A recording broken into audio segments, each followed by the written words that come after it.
Well, the biggest bright spot for that team is not even Shedeur Sanders. It's not their offense. It's their defense. Their I defense agree with went that. crazy. They had 10 sacks. Crazy. Myles Garrett had 3 by himself. Garrett Yes. is by far the Oh my best player goodness. on that team. It's Oh not even yes. Yeah. close. It's not even close. Yeah. If he was like Madden rating, he is a 99. Myles Garrett is ridiculous. Like, He's the truth. what up? What up? Welcome back to Sneakers and Sports. Hey, we're here talking about Shedeur Sanders' starting debut with the Cleveland Browns. Finally got a game to start. They finally let him be QB1 expert. What'd you think about his first start? Man. It was a big game. It was a huge game. Everybody was watching it. You saw Dion, Yeah. you saw Steven Jackson up there. I mean, Right. all the smoke guys. Yeah, Yeah. you saw everybody there. I mean, I'm sure it was sold out. I mean, it was like a pay-per-view. But really, honestly, I think it went well. I think it went real good, especially for a first start. I think Shedeur Sanders, he really showed out. He showed, some of what he can do. Even though he might have made a mistake and got an interception, that happens, right? Even to the Right. best of them. Yeah, even to the Right. best of them. But I'm happy for Shedeur Sanders. He got the win. And I think without that win and without it, him playing decent, he probably wouldn't have got another chance if Dylan Gabriel, became uninjured. So I'm Right. glad it worked out for Shedeur, and I hope that they keep going with him. Most definitely. Yeah, I think here's the thing. First of all, he had an easy debut. He was playing the Raiders. I mean, come on. Of course. Let's be honest, man. The Raiders didn't really put up that great of a defensive showing for Shedeur Sanders. But hey, he did do some good things and he did some bad things. But I have to say, I mean, he's a rookie. We have to look at the rookie curve when we're talking about, Shedeur Sanders and any other rookies that are out there. I mean, he only, he's finally got some time with the ones, and it showed. He made some pretty passes. He made some decent decisions. Not always, because that wasn't a great interception, but we expect that. I expect an interception.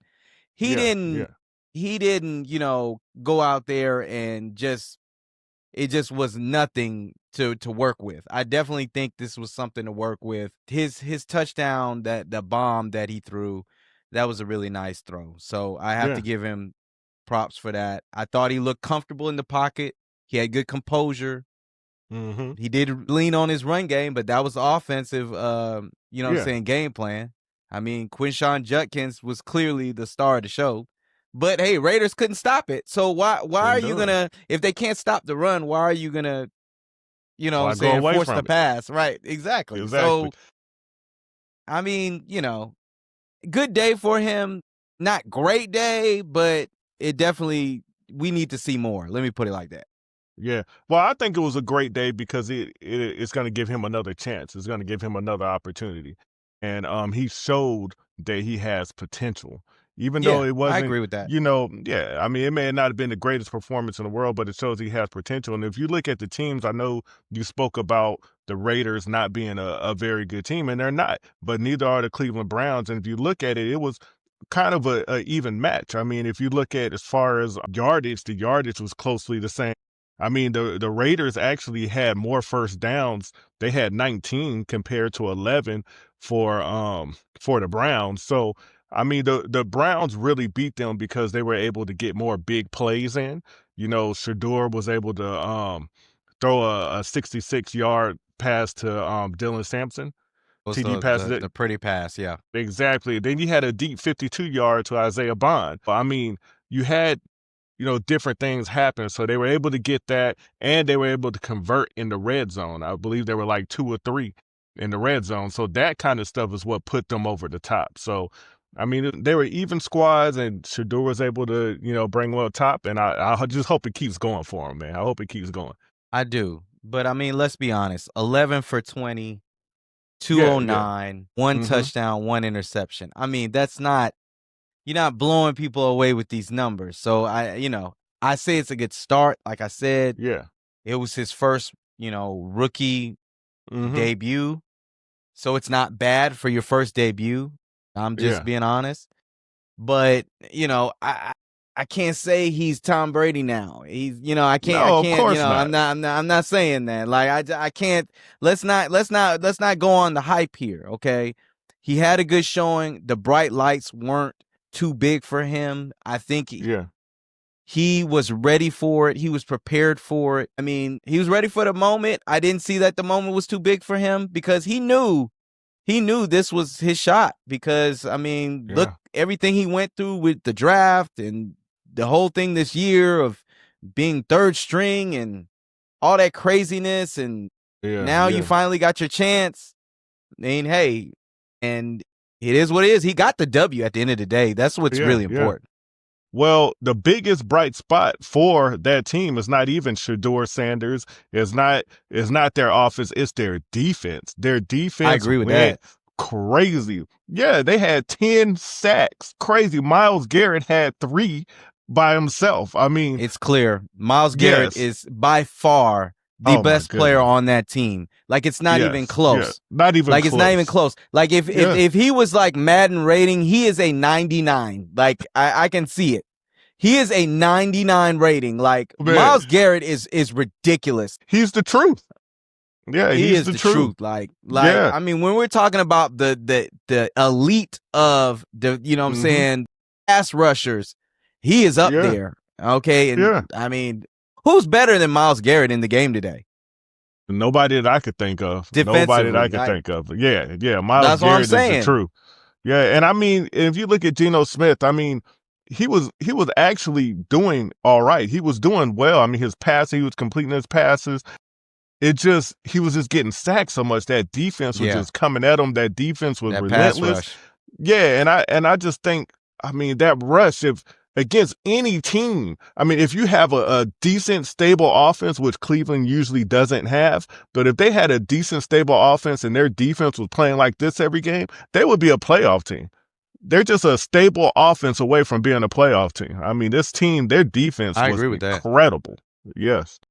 They have a bright future, though. Like I said, Quinshon Judkins, he looks like he is a stable every down back, and he can handle the rock.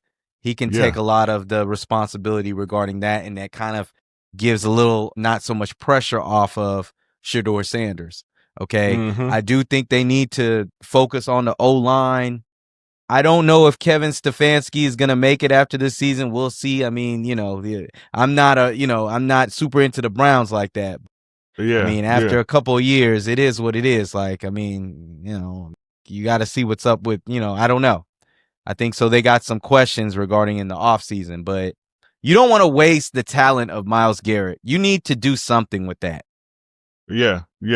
Well, I mean, with Stefanski, I hear people, talking about, hey, they might probably get rid of him. But I mean, nobody really expected the Browns to be anything this season anyway. And I think which nobody really expected them just to be this breakout team. I mean, now I'll put it like this. I think they did think because of the defense. It's like one of those like teams that like rely heavily on the defense. On their defense. And they were just gonna like be able to kind of skirt by with the offense. Like the 2001 Ravens type of team, or the Bucks in 2003. Like we're talking about these like legendary defensive teams, Chicago Bears in '85. Like people, like they didn't have no breakout big time offenses, so they just thought like they just needed the offense to be serviceable. Okay, but the offense is not serviceable. No, it's not. Yeah, the offense is not serviceable. So this is what I think. Real quick, I think if Shedeur Sanders and that offense is able to get it together and win some games going forward for the rest of the season, they maybe can win more than they lose, then that might actually keep Stefanski around. That might actually keep his job, if they're able to keep it going from here. Maybe, I don't know. He may be able to keep his job. Man, I don't know. It's up in the air, because here's the thing, man. Stefanski's been there for a little bit of a minute now. So I don't know. Like, I mean, do you have the opportunity now with maybe the quarterback and that defense to get another potential coach in that, that is kind of hot right now? I don't know. Yeah. We'll have to see. So I don't want to speak in. I'm not a Browns fan. I'm not in the Browns beat. I'm not into Cleveland sports. I'm none of that. So I'm just somebody who's on the outside looking in. And Well, I'll tell you this. I'll tell you this. They heard what I had to say. They heard what you had to say. Yeah. But let's hear what the people have to say. What do you think? Do you guys think Stefanski is going to be there next season? And do you think that Shedeur is going to be the man this season and bring Cleveland home? Let us know in the comments. Yes. Yeah, let us know. All right. Like, subscribe. Oh, yes. Like, subscribe. You know what I'm saying? We're signing off SNS Sports. Holla at y'all. Shedeur, congrats. Peace. We need you on the Falcons.